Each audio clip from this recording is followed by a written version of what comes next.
Right now, while you are reading this, the birds outside your window are talking about you. Not in a vague metaphorical sense, not in the way that people say animals can sense things without being able to explain what that means. In a specific, documented, scientifically observable sense, the birds in your yard have been building a profile of you for weeks or months. They have been sharing information about you with other birds. They have reached conclusions about what kind of presence you are in their environment. And right now, depending on what you have done and not done in the space around your home, those conclusions are either working in your favor or against you. Most people have no idea this is happening.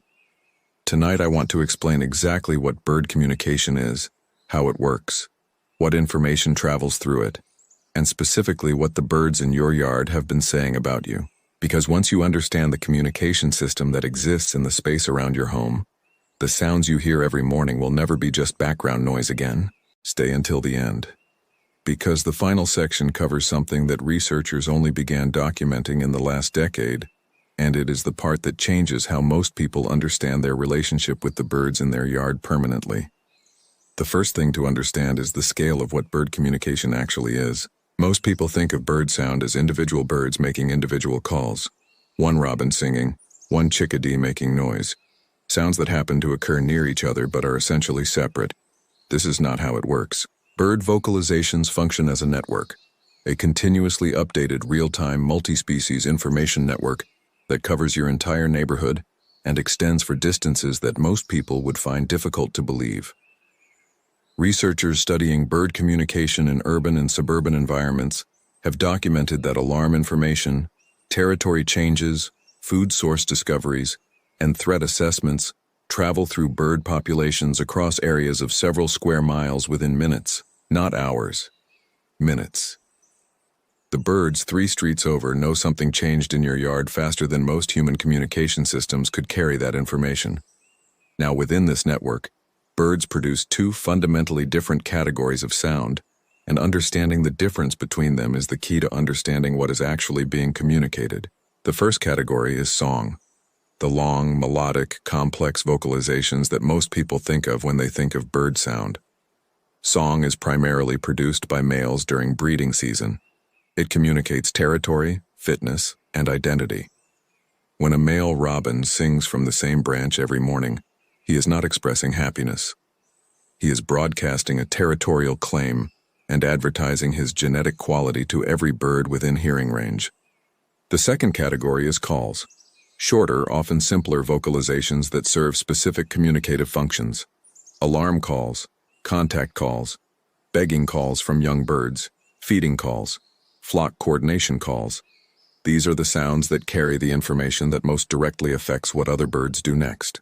And it is the call system, not the song system, that contains most of what the birds in your yard are saying to each other on any given afternoon. Now here is where it gets specific about you.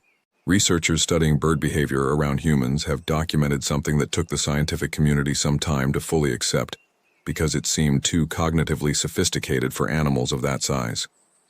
Birds categorize individual humans, not humans as a category, not large moving creatures to be assessed.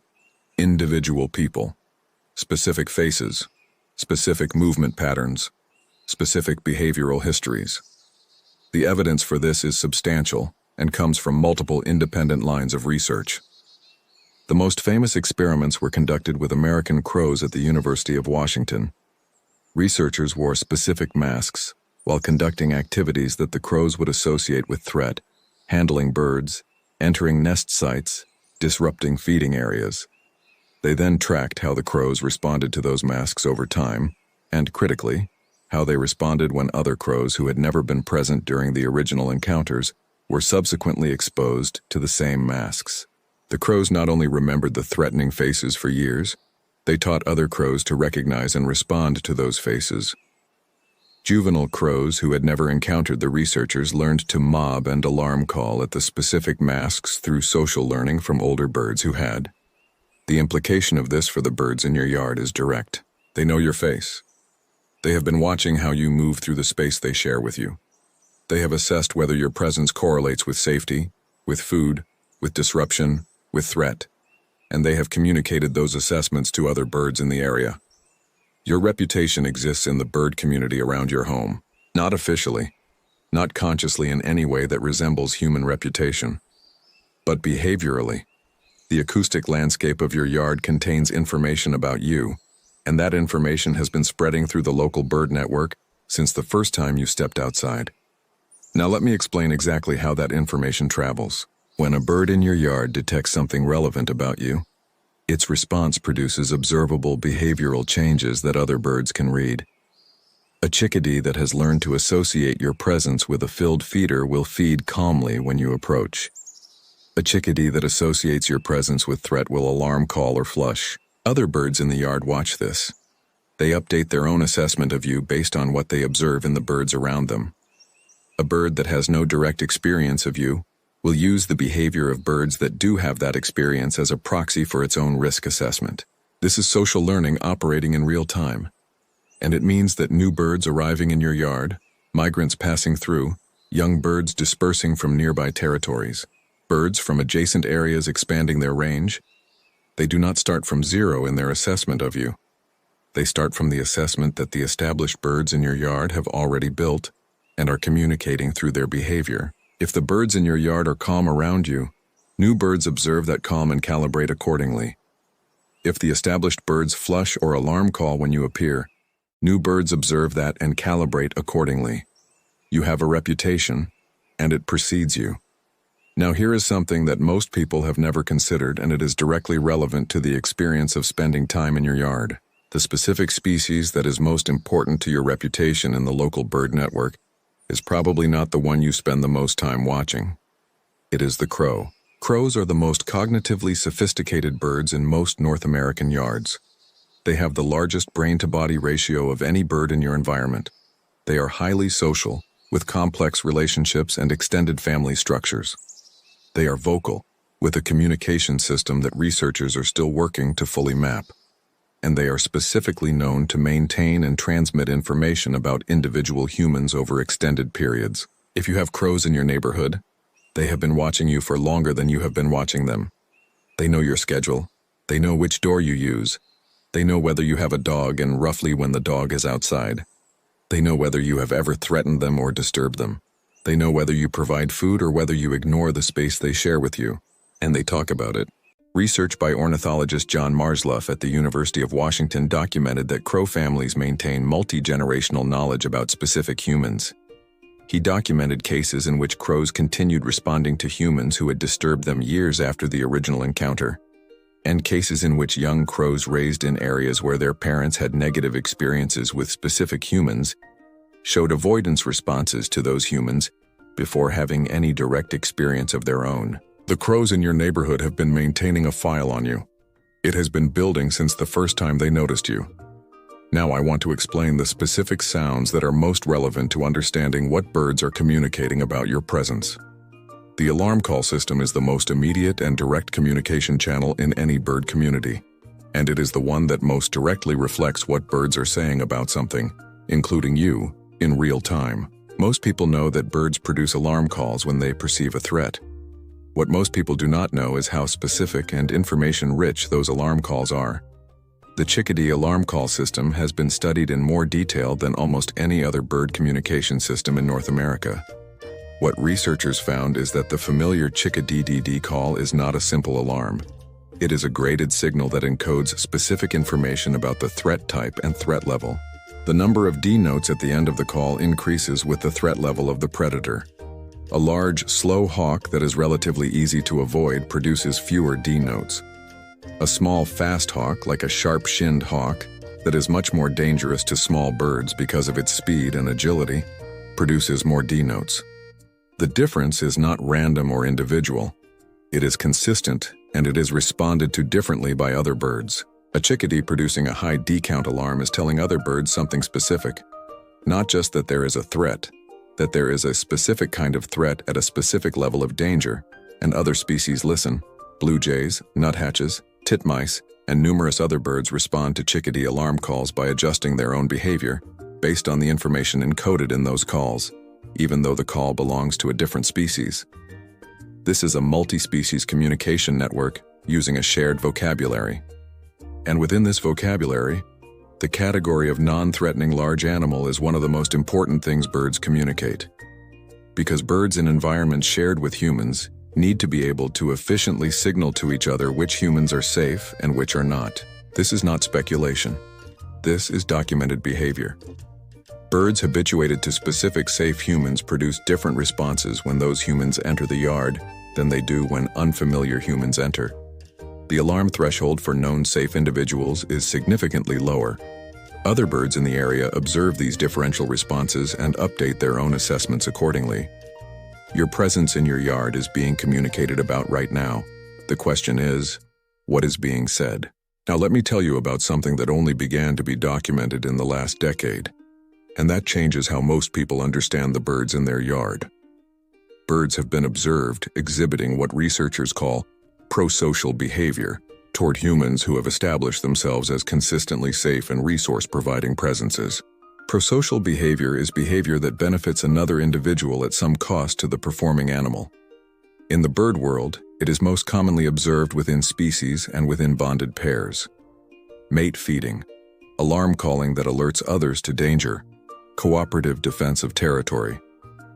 But in documented cases involving crows and to a lesser extent other corvids and some passerines, prosocial behavior has been observed directed toward specific humans. The most well-documented examples involve crows bringing objects to regular feeding sites. Small items, shiny pieces of metal, pieces of glass, bottle caps, placed at or near the location where food is regularly provided by a specific human. These cases have been studied carefully because they challenge basic assumptions about the cognitive architecture of gift-giving behavior. To bring an object to a location associated with a specific individual, the bird must have a representation of the relationship with that individual, a model of what the individual values or responds to, and a behavioral repertoire that includes deliberate object placement as a form of social interaction. Researchers debate the interpretation of this behavior, whether it represents genuine reciprocity, whether it is an artifact of object collection and caching behavior that happens to occur near feeding sites, whether it reflects something that deserves to be called exchange in any meaningful sense. What is not debated is that it happens, and it happens specifically with humans who have established long, consistent, positive histories of interaction with the birds who produce this behavior. The birds who bring things are not bringing things to strangers, they are bringing things to people they know. Now I want to bring this back to you, to the specific space around your home and what is actually happening in it right now. The birds in your yard are not simply living their lives in a parallel world that occasionally intersects with yours. They are living in the same world you live in, reading the same environment you move through, and they have incorporated you into their model of that environment in ways that are more sophisticated than most people have ever been told. They know who you are. They know your patterns. They have made assessments about your presence, and they have shared those assessments with other birds. The acoustic environment in your yard, the songs and calls and silences that you have spent years hearing as background noise contains information about you that has been accumulating for as long as you have been there. You are not an observer of the bird world in your yard. You are a character in it. What kind of character depends on what you have done. Whether you have provided food consistently, whether you have moved through the space calmly, whether you have disturbed nests or chased birds, or made sudden movements that triggered alarm responses that spread through the local network and updated dozens of birds' assessments of your safety profile simultaneously. The good news is that assessments can change. Research on bird habituation to humans has documented that birds can shift their evaluation of a specific individual from threatening to safe within a matter of weeks, if that individual consistently behaves in ways that fail to confirm the threat assessment. The same birds that once fled at your approach can, over time, come to feed calmly when you are standing 3 feet away. This is not them trusting you in the abstract sense. This is them updating their file based on new data. And every calm interaction you have in your yard, every time you stand still and let a bird land nearby without startling it, every consistent filling of the feeder at the same time each morning, every quiet presence extended over days and weeks and months, is new data being entered into a distributed record that exists across the bird community around your home. You are building a reputation, one morning at a time. Tell me in the comments, Have you ever had a bird in your yard behave toward you in a way that felt like recognition? Like the bird knew you specifically? A crow that started following your morning routine. A cardinal that appeared at the same window every day. A bird that landed closer than birds usually land, as if it had made a decision about you. Tell me the specific story. Every account in these comments is read by someone who has had the same experience and has never had anyone explain what was actually happening when it occurred. I will see you in the next one.